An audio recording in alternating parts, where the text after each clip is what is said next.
बिस्मिल्लाहिर्रहमानिर्रहीम अस्सलाम वालेकुम। तो जी मेरे काश्तकार भाईओ, तुसीं मेरे सामने हाईब्रिड ਦੀ ਮੂੰਜੀ ਦੀ ਫਸਲ ਦੇਖ ਰਹੇ ਬੜੇ ਚਾਵਾਂ ਦੇ ਨਾਲ ਜ਼ਿਮੀਂਦਾਰਾਂ ਨੇ ਸ਼ਾਰਟਕਟ ਮਾਰਿਆ ਸੀ ਕਿ ਚਲੋ ਸਾਡੀ ਗੰਦਮ ਦੇ ਜਿਹੜੇ ਘਾਟੇ ਆ ਨਾ ਉਹ ਸਾਡਾ ਹਾਈਬ੍ਰਿਡ ਪੂਰਾ ਕਰ ਦੂਗਾ। ਲੇਕਿਨ ਹਾਈਬ੍ਰਿਡ ਚਾਵਲ ਨੇ ਉਹ ਕੰਮ ਦਿਖਾਇਆ ਵਾ ਕਿ ਉਹਨੇ ਕਿਸਾਨ ਨੂੰ ਬਿਲਕੁਲ ਕੰਗਾਲ ਕਰਕੇ ਰੱਖ ਦਿੱਤਾ।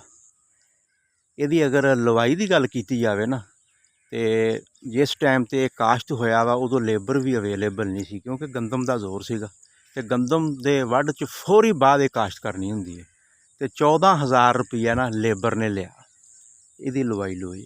ਅੱਗੋਂ ਤੁਸੀਂ ਦੇਖ ਲਓ ਕਿ ਯੂਨਿਟ ਕਿੰਨੇ ਮਹਿੰਗੇ ਆ ਬਿਜਲੀਆਂ ਦੇ, ਕਿ ਇੱਕ ਘੰਟਾ ਜਿਹੜਾ ਨਾ ਉਹ 1800 2000 ਰੁਪਏ ਦੇ ਵਿੱਚ ਫੀ ਘੰਟਾ ਪਾਣੀ ਦਾ ਪੈ ਰਿਹਾ। ਅਤੇ DAP ਵੀ ਉਸ ਵਕਤ ਜਿਹੜੀ ਹੈ ਨਾ ਉਹ 12,800 13,000 ਇੱਥੇ ਅਵੇਲੇਬਲ ਸੀ। ਅਤੇ ਮੇਰੀ ਗੱਲ ਦਾ ਮਕਸਦ ਹੈ ਕਿ ਹਾਈਬ੍ਰਿਡ ਚਾਵਲ ਜਿਹੜਾ ਨਾ ਇਸ ਵਕਤ ਇਹ ਤਕਰੀਬਨ ਅੱਧੇ ਤੋਂ ਜ਼ਿਆਦਾ ਫੋਕ ਆ। ਪੋਲੀਨੇਸ਼ਨ ਜਿਹੜੀ ਹੈ ਨਾ ਇਹਦੀ ਬਹੁਤ ਮੁਤਾਸਰ ਹੋਈ ਆ।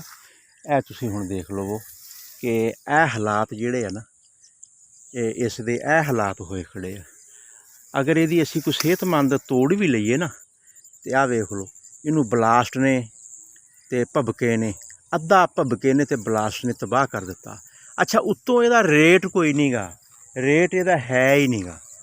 ਅਤੇ ਗੱਲ ਕਰਨ ਦਾ ਮੇਰਾ ਮਕਸਦ ਇਹ ਆ ਕਿ ਫਾਰਮਰ ਜਾਏ ਅਤੇ ਕਿੱਧਰ ਜਾਏ। ਕਦੇ ਉਹਨੂੰ ਮੱਕੀ ਦਾ ਰੇਟ ਨਹੀਂ ਮਿਲਦਾ, ਕਦੇ ਉਹਦੀ ਗੰਦਮ ਸੇਲ ਨਹੀਂ ਹੁੰਦੀ। ਅਤੇ ਹੁਣ ਆ ਕੇ ਅਗਰ ਹਾਈਬ੍ਰਿਡ ਚਾਵਲ ਉਹਨੇ ਤਿਆਰ ਕੀਤਾ ਔਰ ਬੜੀਆਂ ਮਿਹਨਤਾਂ ਕੀਤੀਆਂ ਸੀ ਅਤੇ ਇਹਦਾ ਰੇਟ 1500 ਰੁਪਈਆ ਵਾ। ਅਤੇ ਇਹਦੀ ਐਵਰੇਜ ਕੀ ਆ? ਗੁਜ਼ਸ਼ਤਾ ਸਾਲਾਂ 'ਚ ਇਹਦੀ ਐਵਰੇਜ 100 117 ਮਣ ਤੱਕ ਗਈ ਹੈ। ਐਤਕੀ ਐਵਰੇਜ ਇਹਦੀ 40 45 42 ਹੈ। ਅਤੇ ਤੁਸੀਂ 40 ਮਣ ਨੂੰ 15 ਨਾਲ ਜ਼ਰਬ ਦੇ ਲਓ ਅਤੇ 60,000 ਰੁਪਈਆ ਕਿੱਲੇ ਦਾ ਮਤਲਬ ਇਸ ਦੀ ਆਊਟਪੁੱਟ ਆ ਜਿਹੜੀ ਇਹਦੇ ਤੋਂ ਹਾਸਿਲ ਹੋਈ ਹੈ। ਅਤੇ ਇਹਦੇ ਵਿੱਚ ਤੁਸੀਂ ਅਖਰਾਜਾਤ ਪਾ ਲਓ ਅਤੇ ਅਖਰਾਜਾਤ ਜਿਹੜਾ ਵਾ ਉਹ 1.5 ਲੱਖ ਰੁਪਈਆ ਕਿੱਲਾ ਇਹਦੇ 'ਤੇ ਖਰਚਾ ਆ ਗਿਆ ਵਾ।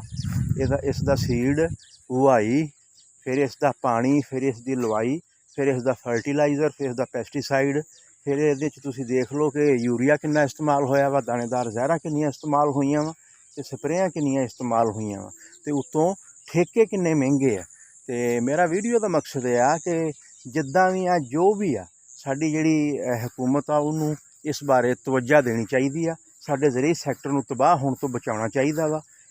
ਫਿਰ ਹੀ ਅਸੀਂ ਖੁਦ ਕਫੀਲ ਹੋ ਸਕਦੇ ਹਾਂ। ਦੇਖੋ ਅਸੀਂ ਸਾਡਾ ਮੁਲਕ ਕੁਦਰਤੀ ਵਸਾਇਲ ਤੋਂ ਮਾਲਾ ਮਾਲ ਸੀ। ਸਾਡਾ ਸਭ ਤੋਂ ਅੱਛਾ ਦੁਨੀਆ ਦਾ ਨਹਿਰੀ ਨਿਜ਼ਾਮ ਸਾਡੇ ਕੋਲ ਸੀ, ਲੇਕਿਨ ਅਫਸੋਸ ਕਿ ਪਲਾਨਿੰਗ ਨਹੀਂ ਹੈਗੀ, ਕੋਈ ਵੀ ਅੱਛੀ ਪਲਾਨਿੰਗ ਨਹੀਂ ਹੈਗੀ ਇਹਨਾਂ ਦੇ ਕੋਲ। ਅੱਛੀ ਪਲਾਨਿੰਗ ਹੋਵੇ ਅਤੇ ਜ਼ਿਮੀਂਦਾਰ ਕਦੇ ਵੀ ਇਸ ਤਰ੍ਹਾਂ ਧੱਕੇ ਨਾ ਖਾਵੇ, ਨਾ ਰੁਲੇ।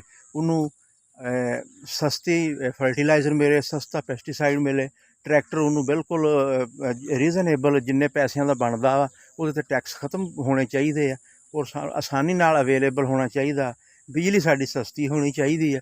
ਦੇਖੋ ਤੁਸੀਂ ਹਮਸਾਇਆ ਮਮਾਲਕ ਨੂੰ ਲੈ ਲਓ ਕਿ ਉੱਥੇ ਕੰਪੈਰੀਜ਼ਨ ਕਰਕੇ ਦੇਖ ਲਓ ਕਿ ਇਹ ਸਾਡਾ ਅਤੇ ਉਹਨਾਂ ਦਾ ਕਿੰਨਾ ਫ਼ਰਕ ਆ। ਉੱਥੇ ਕਿਸਾਨ ਨੂੰ ਕਿੰਨੀਆਂ ਸਹੂਲਤਾਂ ਦਿੱਤੀਆਂ ਜਾਂਦੀਆਂ, ਲੇਕਿਨ ਇੱਥੇ ਕਿਸਾਨ ਵਿਚਾਰੀ ਜਦੋਂ ਫਸਲ ਆਉਂਦੀ ਆ ਉਹ ਮਾਫੀਆ ਦੀ ਨਜ਼ਰ ਹੋ ਜਾਂਦੀ ਹੈ। ਅਤੇ ਅੱਜ ਵਾਲੀ ਮੇਰੀ ਵੀਡੀਓ ਦਾ ਮੇਨ ਫੋਕਸ ਇਹ ਹੀ ਆ ਕਿ ਇਸ ਦੇ ਨਾ ਤਵੱਜੋ ਦਿੱਤੀ ਜਾਣੀ ਚਾਹੀਦੀ ਆ। ਫਾਰਮਰ ਦੇ ਜਿਤਨੇ ਵੀ ਇਹ ਫਸਲਾਂ ਵਾ ਕਿ ਉਹ ਖ਼ਰਾਬ ਨਾ ਹੋਵੇ, ਉਹਨੂੰ ਅੱਛਾ ਦਾਮ ਉਹਦਾ ਮਿਲੇ।